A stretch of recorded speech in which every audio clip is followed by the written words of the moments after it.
Welcome back. Today we're focusing on a topic that's very near and dear to Julie and I's heart. It's about real estate coaching, and this is our life's mission and been our life's work for the past few decades. And so what we're going to be doing is sharing with you the answer to a question that we receive on a fairly regular basis. What qualifies you to be my real estate coach? And I think that's a great question all of you should be asking.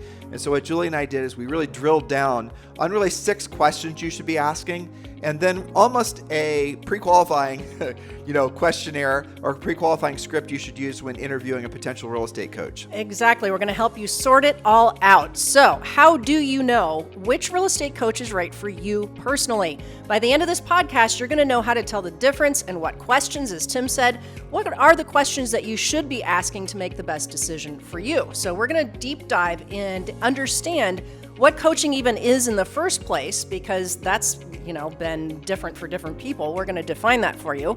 We're going to help you figure out how to tell a coach from a trainer, and finally, what makes for a great real estate specific coach. And after these points, you can decide with confidence who is the best coach for you, as well as what level of coaching you may be ready for. And I think we should start out by reminding all of them that the notes for today's show are down below. So I know, and sometimes they get clipped on iTunes and whatnot, but the most important notes are usually first 5 or 6 points. So you should be able to see all of our notes for today. So scroll down, look in the open up the show description in iTunes, or read, click the more button if you're over on YouTube, wherever. But use our notes and print these off. Cut and paste the notes, print them off when you're considering hiring a real estate coach. Ask these tough questions. There you go. All right, good intro. So point number 1, coaching versus training. Well, a trainer, mentor, broker, or even an office manager suggests to you what you could be doing or tells you what you should be doing. They may or may not have been successful actually doing personally what they're suggesting for you to do. So this is more of a training type of relationship. For example, they may say, you need to have more listings, or you need to ask more questions when you meet with buyers. That's an example of training. You could try probate, or, Bob got a deal once from his BNI group, you could try that. Suggesting versus training. Now, what's the difference? That's training versus coaching. Now, a coach will ask tons of questions, so they know some very specific things about you personally, your experience, your personality, your goals, your finances, and your current skills. They then help you set specific performance goals and make sure that you upgrade your skills to achieve your goals more quickly and with less stress. So a coach motivates you, educates you, gets you into action, and holds you accountable in such a way that you succeed faster than you would on your own. They support you throughout your growth process, on good weeks and bad, no matter what the market conditions are or what life may be bringing you. Now, one of the most important things that Julie just said that I hope all of you are drilling down on is the difference between training and coaching. She was just, helping you to understand a trainer is just going to stand in front of you, be it on YouTube or be it in front of a room or even on a one-on-one call, and they're just going to talk, right? They're going to tell you what to do. That's training. Coaching is where someone is, yes, there's an element of training to coaching, but what they're really doing is they're asking you questions that will help you to come to your own path forward that's appropriate for you. In other words, a trainer, and this is what most of you are experiencing, is going to say just prospect or just market or just do YouTube videos or build a team or do that. Those are trainers. There's a place for them in the marketplace, but they're not coaches. Because what's going to happen is you're going to, and this is the mistake obviously a lot of agents are making, is they'll get their real estate licenses or they'll be in a changing market and they've been successful the last 10 years and now they think they need to do something new. And so what then they do is they watch YouTube or whatever, and then they start seeing these real estate trainers, who are calling themselves coaches, who are telling you need to start a YouTube channel. You need to do a lot of marketing and advertising and all the rest of it. But you didn't stop and qualify that person's advice and actually ascertain whether it was the best path forward for you. And so question number 2, Julie. Well put. I'm glad that you clarified that, because it is confusing. A lot of the trainers, as defined by what you just illustrated, still call themselves coaches, but what they're really doing is training. They're telling you to try something without getting into your head and finding out if it's even right for you, without quantifying results. So thank you for that clarification. Well, Julie, since you appreciated that, and I appreciate you appreciating that, here's the thing. is if you're deciding right now, what are my new sources of lead generation into the future? Because everything's changed, right? And now you're making a decision to listen to somebody who's telling you to do a lot of marketing and branding. And let's just say you're like most people and you didn't do anything, and we're going to get to some specifics here in a second, but you didn't do anything to pre-qualify whether that person is essentially, that you should be listening to. Maybe they're just a marketing and branding salesperson who sells marketing and branding, who's never actually done any marketing and branding themselves, let alone sold real estate before. If you don't ask these questions, here's what happens. You're going to spend time and you're going to spend money and you're going to spend your potential going down a path that probably never works in the first place or might not work for you. That's the mistake that so many agents make. Julie and I have been watching, and I mean, we're not ready to publish these results, but what we've been doing for the last 5, maybe 6 years is we've been looking for essentially the total lifespan of a new licensee to their failure rate. In other words, the average agent typically was failing out of the business in less than 4 or 5 years. But Julie and I are seeing we're seeing evidence that the average agent's failing out within 24 months or less. Now, why is that in this era where there's all these, marketing, branding, buying buyer leads, all the rest of this? Why is it that the failure rate's actually potentially increasing? Well, we believe it's because a lot of the people that are selling stuff to agents aren't really in the real estate business. They're in the selling stuff to agents business, and there's a huge difference. That's exactly right. And not a lot of qualification there, right? Right. And that's why we're doing this podcast. So point number 2, business performance coaching versus life coaching or therapy. So a performance coach focuses on your success as a business person, your financial goals, the skills necessary to get you into momentum and to keep you there. Now, a life coach or therapist works on personal issues which may or may not affect your business. Life coaches require zero training. You could just, create a logo and throw it on your website. Therapists must be at least holders of a master's degree, and if they advertise as a psychotherapist, they must be licensed in their state. Now, these are not all the same thing, right? There's actually, so let's break this even into a fourth category. There's trainers, which 99.9% of all the people that call themselves coaches are truly trainers. And we're going to get to the heart of knowing whether or not, I'll give you some questions here in a second so you can actually ascertain whether the person's a trainer or a coach. But then there really are 3 distinct pathways, because coaching, life coaching, and actually, hiring a therapist, those kind of it's confusing. It's a mush, because sometimes what happens is the therapist, the people with the actual licenses, or the psychotherapists rather, they'll actually call themselves life coaches, right? Yeah. Or the life coaches will, meander into that. Now, what do you want to hire? If you want to hire a life coach, hire a life coach. If you want to go to therapy and hire somebody that's, a psychotherapist that has a medical degree up on their wall, hire that person.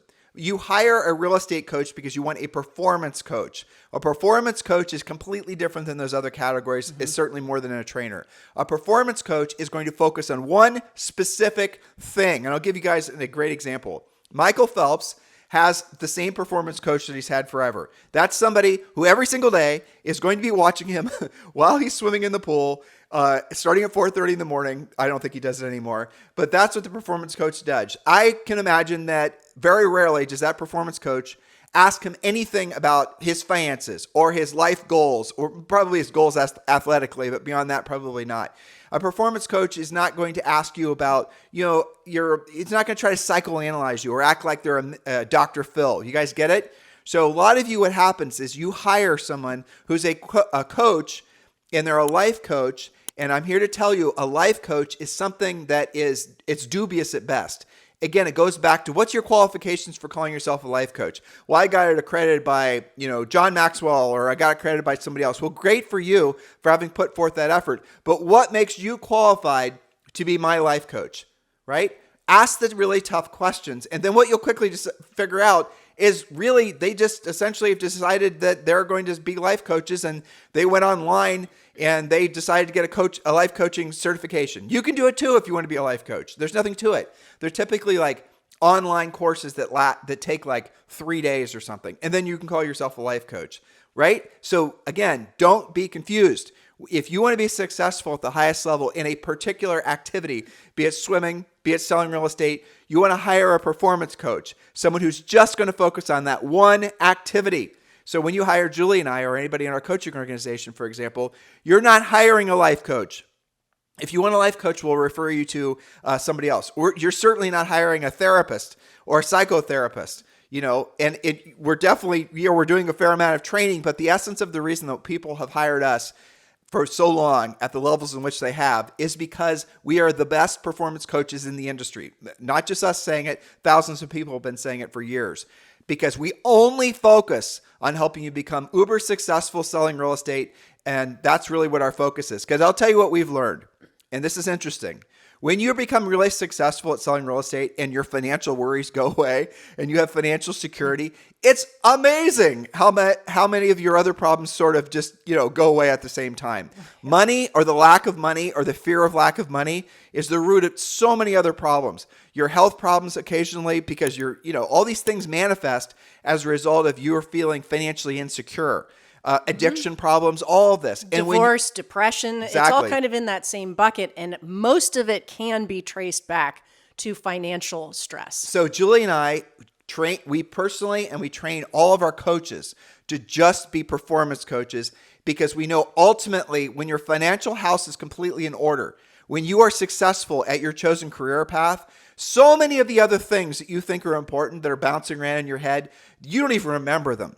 That's what happens is on the other side of becoming really successful at something where you see yourself being successful at every day. You see the benefits financially, personally, even spiritually, I dare I say.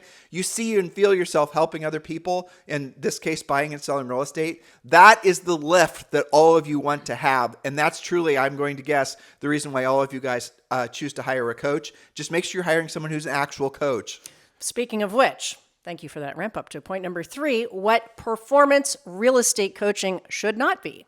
Here are some examples, and we've heard this from some of you who have been through other programs. It should not be phone a friend. You can be friendly with your performance coach, but that's not the point of hiring them. Well, that's very important, because that's one of the biggest problems that people have is they, again, are just, sometimes they join coaching organizations and they're assigned to somebody. Sure. And the agent didn't have an opportunity to qualify whether the person that they're being assigned to actually is going to be any good appropriate to them. Exactly. And so what happens again also is that then they're pushed into, and Julie's going to talk about this, into a formatted training session. It's not coaching. Okay, now we're on day 1 of your 90-day plan, and this is what you're going to be doing. So here's your homework. Report back to me the following week. But it's not customized to you. It's not working through you might be, for example, unbelievably good, and we've had thousands of clients like this, unbelievably good at cold calling, at prospecting, at proactive lead generation.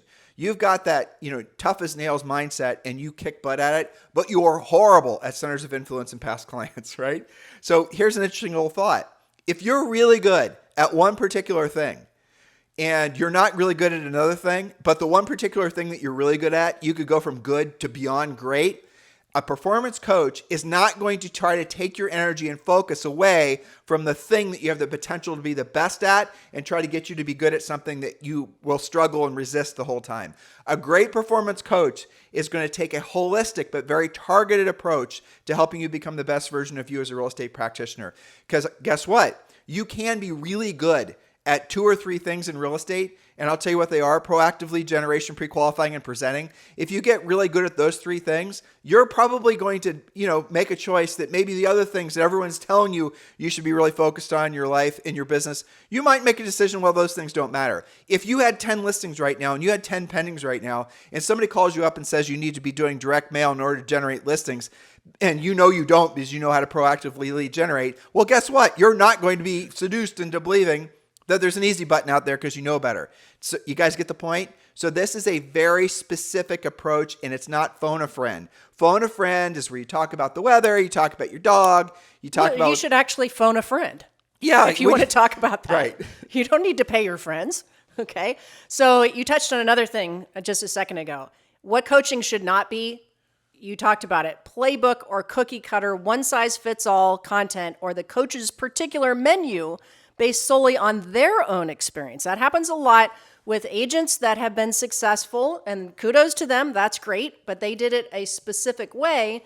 And sort of beginning coaches think that since they were successful doing it their way, that's what they should coach. And that's natural because that's the content they know the most, but that's not necessarily what's appropriate for you. To your point about somebody that kills it doing a particular thing, But if that's not how the coach did it, or the person self-proclaimed coach, then maybe that's a mismatch. Well, I mean, just how many clients have we had who will come to our coaching organization who are already, doing $15 to $20 million a year, let's say, or even less, or even more. And all of their business comes from centers of influence and past clients. Yes. And then we'll ask them some questions and we'll figure out that they could actually increase their business by 20 or 30% with centers of influence and past clients if they're to make these changes and, do this, specific more things. of this, less of that. Yet they're showing up because they want to learn how to do branding, right? They want to, and so, because they think they have to. Right, because they've been getting all this peer pressure from the industry about you got to be your own brand, right? There's value to all of that, guys. But the point of it is,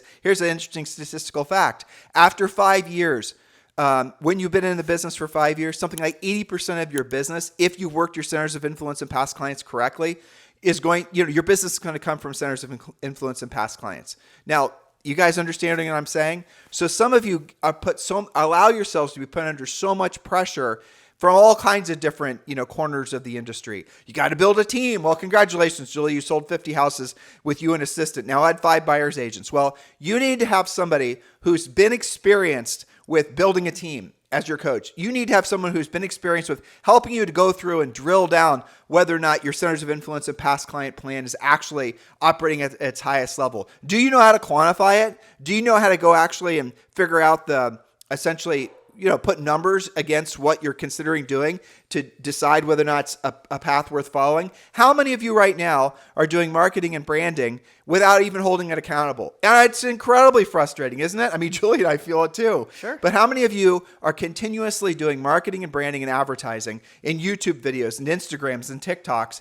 And there's no real way to know whether it's working, but everyone says that's what I'm supposed to be doing. So after all, that's what I'm supposed to be doing. And so you're diverting your energies away from what you could be excellent at, the best at, to do something that's novel or a shiny object. You guys get it?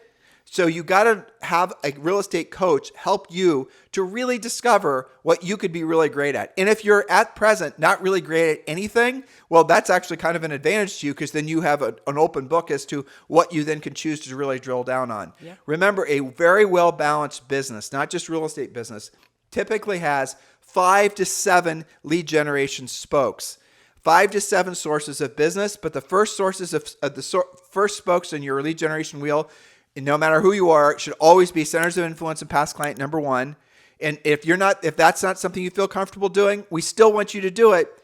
But number 2, proactive lead generation. So you guys get the whole story here. It's a customized, personalized approach. Yes. So the spokes in the wheel. I agree with you 1,000%. Everybody has a center of influence, can build a center of influence.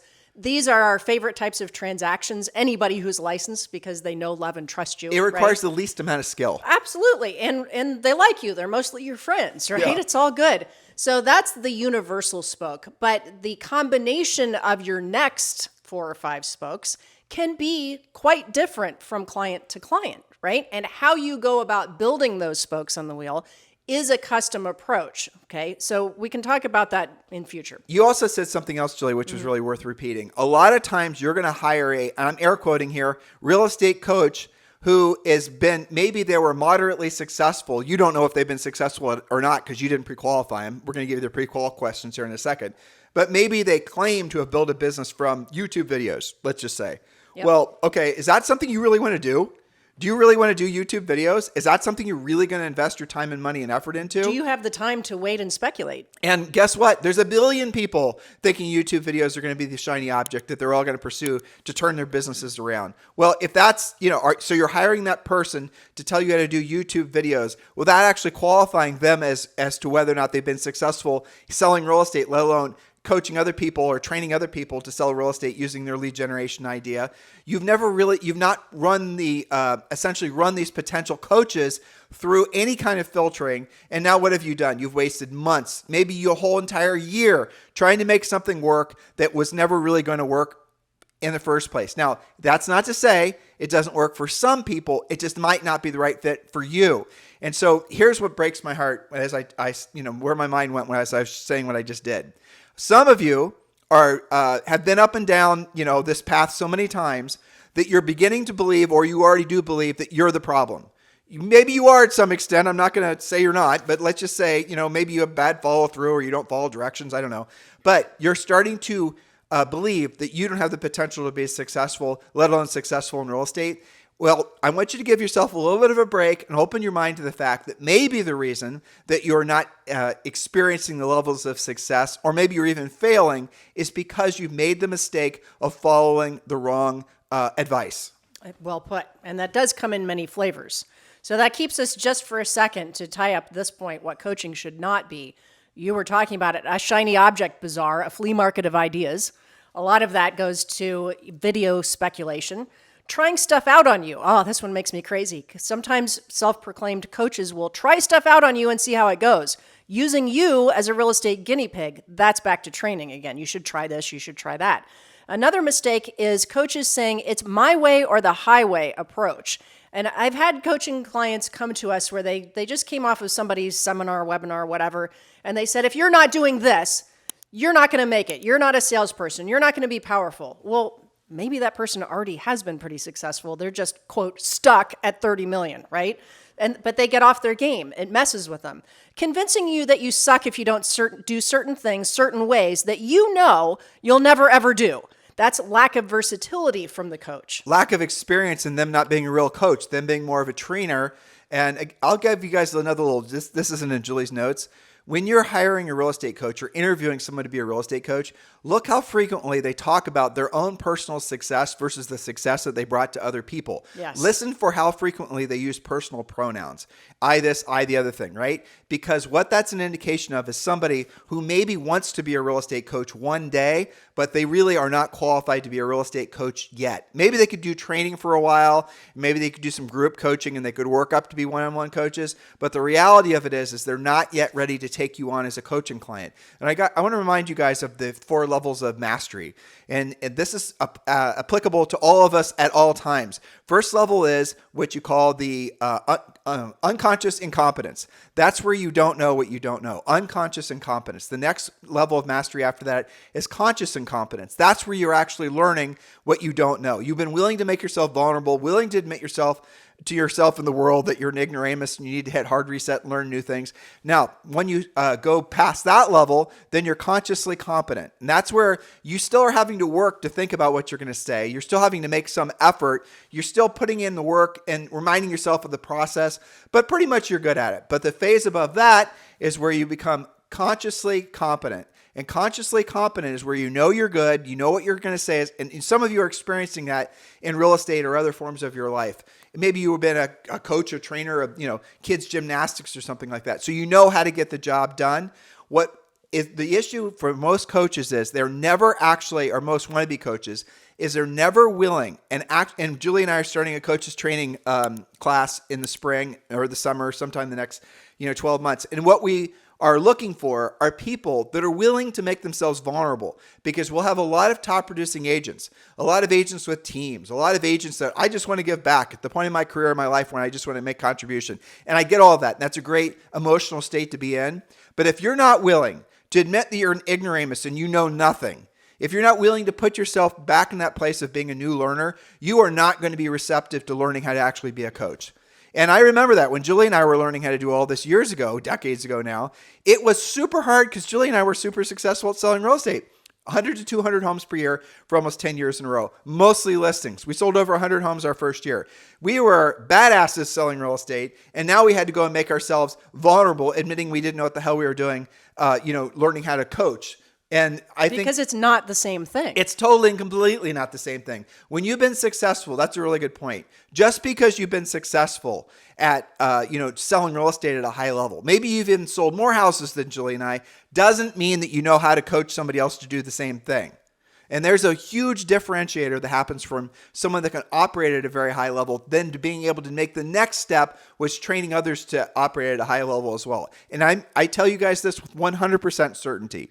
Learning to be a great real estate coach is 1 billion times harder than learning how to be a massive producing agent. There's no question. Being a massive producing agent is simple compared to helping people essentially, become the best versions of themselves as real estate practitioners as their performance coach. There's no comparison. 5,000% agree, especially when you put that filter on when you say to be a successful real estate coach, what that really means is getting results. Yeah. You know? Well, but there's a difference between like telling you what to do and here's some skills and here's some scripts versus keeping you motivated, keeping you in momentum and holding you accountable to what your goals are, right? And that's another thing. We're talking a lot about what coaching is not. We're also going to talk about we're going to shift to what you should expect from your coaching relationship. Okay, so that's point number 4. What should you expect? Well, your expectations should be to move to the next level of success, business success,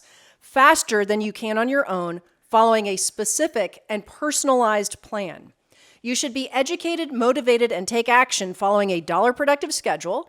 You should have weekly coaching homework based on your personal production goals and be accountable to the results. The coach should know your strengths and weaknesses, bring out more of your strengths, and help you to eliminate your weaknesses. And the coach, there's so much nuance to being a great real estate coach. It's almost like, talking with anybody. You're not going to approach every conversation with everybody the same way, just socially. Now imagine if you're being paid to have a conversation and you're being held accountable to the results you get as a result of your ability to be a great coach for that person. And by accountable, I mean, and this is the reason that we call ourselves performance coaches, is because we want you to hold our coaching organization accountable based on the numbers, not based on feel-good bullshit, not based on, touchy-feely stuff, woo-woo stuff. We want you to hold us accountable based on numbers. Did you sell more homes? Did you make more net profit? Did you pay off that debt? Did you make that investment? That's what a performance coach does. Like Michael Phelps' coach, did you win? Right? Yeah. There's no in the middle. That's what a performance coach does. That's the reason so few people are performance coaches, because they don't want to be held accountable. They can't be held accountable because they don't know how to actually deliver the results. And, this is the problem ultimately with a lot of marketing and branding and a lot of the other stuff out there, because you can't actually hold it accountable. We lean into marketing and branding because it's the big red hole that, black hole so many of you spend money on, hoping and praying that someday something will work. Well, what's going to work in your real estate career is when you learn how to do the real work of real estate, and then you're going to start getting real results consistently. Whereas how many of you are being seduced into believing that you have to build a brand? Look, there is a place for marketing and advertising. There is even a place for buying buyer leads. There is a place for branding. But primarily, you've got to decide what that place is for you and not rely on some, frankly, incompetent trainer telling you otherwise. Very well put. So that brings us to the great sorting. We're going to put on our sorting hat now. Just like Harry Potter's. If you're still confused or searching for the right real estate performance coach, because we've sorted out the difference between training, life coaching, therapy, what you shouldn't be expecting from coaching, what you should be expecting from coaching. Well, now you can simply use these 4 specific filters and interview your prospects. So the first one is, has the coach prospect been licensed and sold real estate at a high level? Are they currently licensed and active? Now, you might think that that would be obvious, right? But there are organizations where they will tell you, oh, it's, sales is sales. It's all the same thing. I don't have to have sold real estate. We have a coaching playbook and it's all the same. Well, it's not the same. You need a real estate performance coach who has walked in your shoes and is experiencing the same things. Expand that even. Okay, you're thinking about hiring a real estate coach. How about you're thinking about hiring a roofer? How about you're thinking about actually hiring someone to help you with maybe a life coach? Have they actually done it before? And in real estate, it's so easy to discern whether they've done it before. Okay, Bob, so you're a real estate coach. Do you have a real estate license? Oh, you do. What state? Oh, you don't. So why would you hire someone who actually has never even bothered to get a license, let alone sell real estate? There you are. Okay, so that was filter number 1. Number 2, assuming that they made it through that filter. Number 2, has the coach sold at least 100 homes in 1 year? Now, why that number? I believe that is because you're not going to do that kind of production unless you have more than one spoke in your wheel, unless you have developed your scripts, your skills, your presentations. Nobody can do that unless they have all of those things highly developed. They are actually at that level you were talking about, unconscious competence. They've got it sorted out and they are doing lather, rinse, repeat. Now, that said, if you have somebody who's sold, for example, 30 homes a year or 50 homes a year, and they've done super high-end luxury, sure, that's not the same. Adjust accordingly. We've had coaching clients, Rob Johnson in Greenwich, Connecticut, I'm thinking of. His average sale price has got to be $20 million. Well, I mean, if Rob ever wants to be a luxury real estate coach for us, I promise you we're going to hire him. Hired immediately. But he's never sold over 100 homes per year. But you have to adjust accordingly. For the most part, that first question, or really the first question of had you had a license, you guys will be shocked how frequently that knocks out the prospective coach, the person that's, purporting themselves to be a real estate coach, because they've never had licenses before. Now, if you find some that have had licenses, to Julie's second filter, you got to ask them how many, have you sold at least 100 homes per year? Because why? Many of the people out there, especially those that are selling passive lead generation stuff, they may have had licenses before, but they actually weren't that successful selling real estate. They may have been part of somebody's team. They may have done marketing and branding and, they sold 14 houses. And then because they, spoke at their real estate convention and all of a sudden they're having people, you guys get it? That's how the snowball starts to roll. That person is maybe a great person to know. Maybe has some potential advice for you. Maybe he's even good at training. But when you're hiring a real estate coach, set your bar higher. There you are. Filter number 3, has the coach or prospective coach sold at least 100 homes a year for 5 consecutive years? Again, adjust accordingly for luxury and unusual types of things. But I would say, has the coach sold consistently and predictably at a high level? And I would even expand this for 5 to 7 years, because that will encompass a hot market, a less hot market, low interest rate environment, fear of missing out buyers and sellers, pandemic, everything. They need to have been successful in not just one type of market. Honestly, Julie, we should add our fifth filter, because you're really bringing a great point up. So the second question was, have you sold at least 100 homes per year? The third filter is, has that coach sold at least 100 homes a year for at least 5 years in a row? Now, why is there a difference? Because someone could have had 100 sales because they listed some buildings in Miami, or because they listed a development land and sold a bunch of lots. Or you guys get the idea. Maybe back in the REO days, they would have listed a bunch of REOs and easily had 100 homes. And they're really good at doing REO, but if they have to go and start doing normal consumer listings, resale listings, buena suerte, good luck. They're not going to know what to do at the same level as maybe working with the REOs. Much less coach you to do it. Exactly. So you've got to be really careful who you're hiring. And if anybody pushes back, if a potential coach is not putting it face forward what their actual experience is in the marketplace, and they're trying to bamboozle you with a lot of, shock and awe, you need to really be asking yourself, well, okay, I love the fact that you're, a great presenter, a great motivational, you do all this stuff. Well, where's your actual validation that you know what the hell you're doing before I give you my money? You got to ask those questions. Otherwise, you could very well potentially lead yourself down a wrong path, which is going to lead you to losing a year. And then we know statistically, it's our belief that most agents are failing within 24 months or less. And it's because they've stayed on the wrong path for too long. They weren't willing to admit that they made a mistake, and they need to essentially, I think, hit hard reset on their real estate businesses so they can get back on track and not make the same mistake twice. And the fourth filter, has the coach conducted and been paid for at least 100,000 coaching calls in their career so far? Now, why also been paid for? Because that makes it different than presenting on a Zoom call, presenting on an office meeting, something like that, or pumping out a whole bunch of YouTube coaching and training videos. That's different. They need to have been paid for, because if they stink at it, the market will not continue to pay for it. Okay, break down what Julie just said, because it's critical. Has the prospective coach that you're considering hiring. Now, Julie and I put down 100,000, but it could even frankly be 10,000. I would even go as far as to say, even if they've done 1,000, right? If they've done 1,000 paid coaching calls where they're getting paid with real money, by multiple clients, right, to perform coaching services for them. And if they made all the other filters, chances are that's someone you want to give serious consideration to. Now, Julie and I said over 100,000 because each of us have done way more than 100,000 coaching calls in our careers. We stopped at 100,000 how many years ago? I mean, we were living in Texas, so it's been a while. I don't know, 7 years ago? 7 years ago. So we've done way more than 100,000. The moral of the story is that you might be able to find a really good coach who's done fewer coaching calls than we have, but they have to be paid coaching calls. So the differentiator is they have to have been paid, because again, people are calling themselves coaches. They may have spoken at some office meetings, may have even spoken at a convention in front of 1,000 people, or they've done a YouTube video and they've got 100,000 subscribers.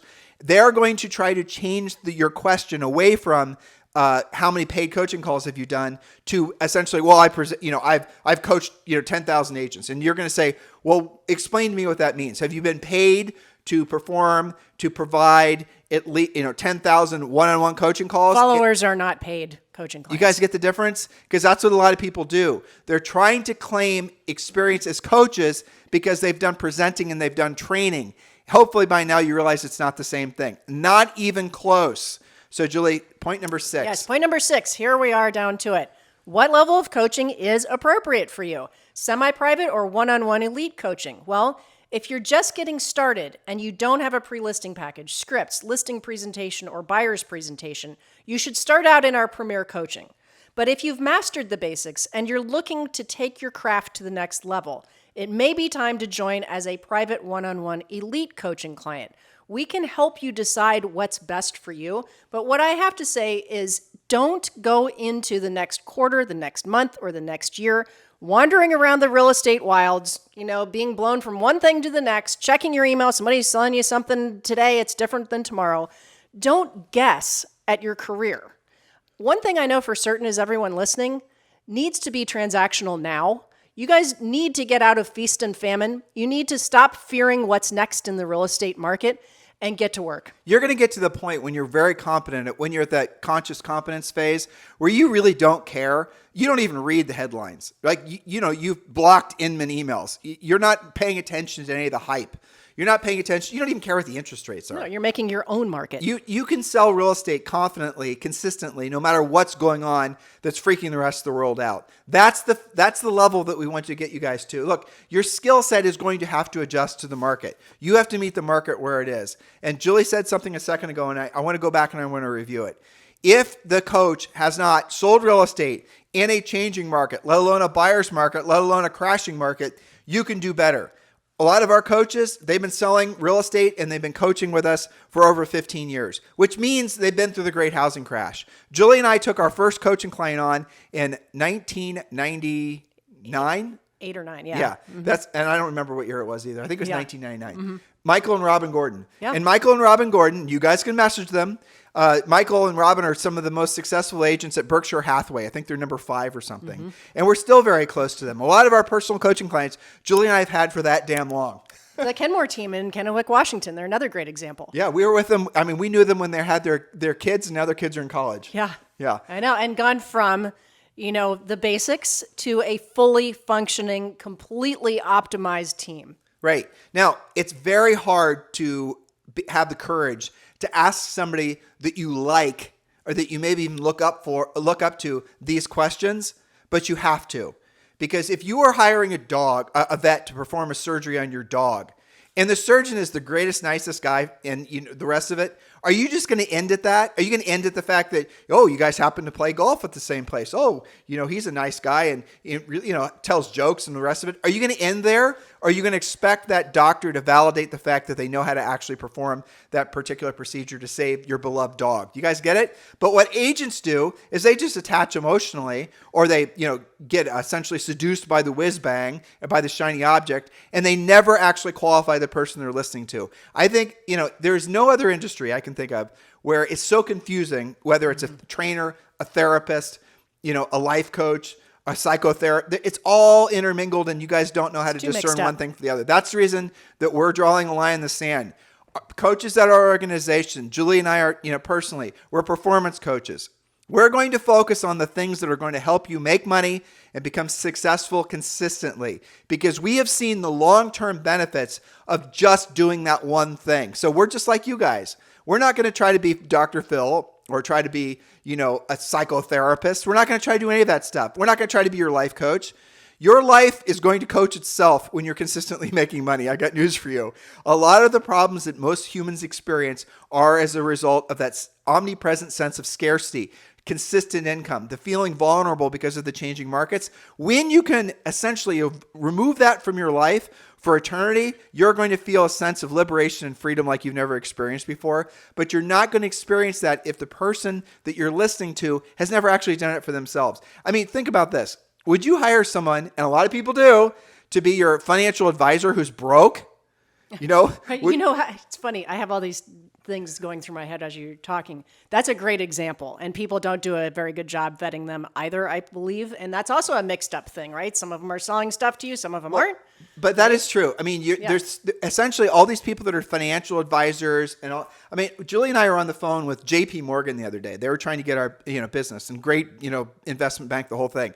And I started asking them, the guys who I could tell by their voices weren't that old. And I did a little LinkedIn research on them ahead of time. I'm guessing maybe early 30s. These dudes were salespeople, 100%. And that's fine. And they were honestly just average salespeople based on their presentation. But all they were doing essentially is basically going through the process where they can then, essentially have our money, and then they can start charging us 2% per year and 20% of whatever the gains are that particular year, assuming there's any gains. But going through that process, I started asking them questions about what their own personal experience was, what their own personal success rate was, who people like us they've worked for, and they didn't and weren't willing to answer any of the actual questions directly. And it isn't because they couldn't, or wouldn't rather, it's because they couldn't because they hadn't actually done it. I'm not going to hire that. I'm not going to listen to that guy for financial advice. Would you? I'm not going to hire the vet who's never done that procedure before. Would you? I'm not going to hire a roofer who's never even been up on a ladder before. You wouldn't either. And yet how many of you guys are taking advice right now from unqualified people about how to build your real estate business? You need to ultimately, especially after listening to us for the last 41 minutes, you need to ultimately be your own guru. You need to ultimately become your own best coach. You need to start calling yourself out on your own BS.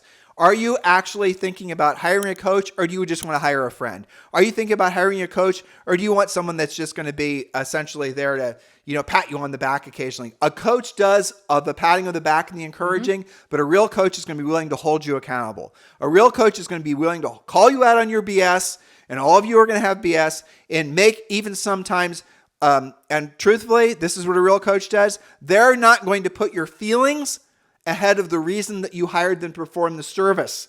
So if you're off track and you're screwing around and you're losing money and the coach is seeing that you're going to fall off a financial cliff sometime in the future, these types of questions that you all never ask yourselves, a real coach is going to have the courage to actually confront you on that in a manner that's appropriate for you. And that gets into the difference between coaching and training. How many of you right now would hate to have somebody that's always looking over your shoulder and is willing to actually do the work and take the time to call you out on your BS? And those of you who aren't willing to, well, then you should, think about joining one of our more basic coaching programs. Those of you who are, you're ready for one of the one-on-one coaching programs or elite coaching. And you can learn more about that on our website, timandjulieharris.com. Julie, anything else you'd like to say? Well, I mean, when is the right time to pull the trigger on this? Right now. Really? Probably yesterday. What's the quote about planting the tree, right? More like 18 or 24 months ago. Yeah, the best time to plant a tree was 20 years ago. The second best time is now. But you all should have been hiring and our business really went, took off like crazy in 2021 and still is, because a lot of people were realizing the market was changing and they needed to change the market. And, it's also funny. This is the number one listened to daily podcast for real estate agents in at least the United States. We've had millions of downloads, like over 20 million downloads. But what's fascinating to me is how many have been listening to us forever, and they liked our jib jab. They liked what we had to say. Sure. And we're like comfort food to a lot of them. And yet they'd bounce off and they'd go do the other things. Yeah. And they then rationalize, well, the other things are the things that are working. In other words, you guys are leaning into the paid buyer leads and the branding and the marketing. Well, I have news for you. The market was making those things look like they were working. The buoyant market, the fear of missing out from buyers and sellers, the low interest rates, those were making everybody look good. That's a very common thing I'm hearing lately. And, many of you, and it's okay if this is your profile, incoming coaching clients, they'll say, I've been listening to you guys for 4 years. I know. And every podcast I say to myself, maybe this is the time. So today I finally decided to contact you, and that's okay. And if you just got your license and you're a newbie, we have a program for you as well. If you're not sure, maybe you're somewhere in between. Maybe you're somebody who's had a failure to launch. You popped a few quick deals back when the market was hotter. You sold some friends' houses, and now you're wondering where your next deals are going to come from. We can help you too, but only if you communicate with us. Here's the pathway forward. In the show notes, click on the link to join Premier Coaching. that is going to be the best pathway forward for most of you. If you're ready for a private elite one-on-one coach, you can text me directly and I'll filter and sort. We have a few people that I might also help you, but you can text me directly at 512-758-0206. Julie is looking for another, how many clients? 5 or 6. 5 or 6 personal coaching clients. Julie is very expensive and very particular, but if you want to be coached by who many people have said is the number one real estate coach in the nation, just text me directly at 512-758-0206, and I will pre-qualify you. And then if I think you're a good match for Julie, it is going to be production-based, by the way. I'm not going to, want to have you consider something that you cannot financially afford or not mentally or emotionally ready for. Just being honest with you, but then text me directly at 512-758-0206. If you want to get to know us, if you want to, essentially completely refill your tank, join Premier Coaching. It's the easy button, and we've made it super simple because the first 30 days is free. And yes, that does include a daily semi-private coaching call with one of our Harris certified coaches. But do understand, Premier Coaching is mostly training. There is some coaching that happens, but it's a semi-private daily coaching call. So it's mostly training. You get the coaching when you upgrade out of Premier Coaching. It makes sense because guess what? We have to hire, we have staff coaches that want to be paid, right? Right. And you're paying for them, for half hour or an hour each week. And as a result, that costs us money. So just keeping these things real. I don't want any of you to make contact with our company and, not be ready to take action. So I'd rather set the bar somewhat high so that when you do make contact with us, you're at least knowledgeable of the fact that you need to hire a real estate coach. And be willing to put yourself back in that place of conscious incompetence. Don't wait for the market to hand you your ass. Don't wait to have, a bad year. Don't wait to lose a bunch of listings. Don't wait to create financial problems. Don't wait. Take action on it now. And then a great coach, one of our great coaches, will help you to determine what your smartest and most profitable path forward is. So guys, thank you for listening to today's podcast. We certainly appreciate all of your love and support over the years. Have a fantastic day. We'll talk with you on the show tomorrow.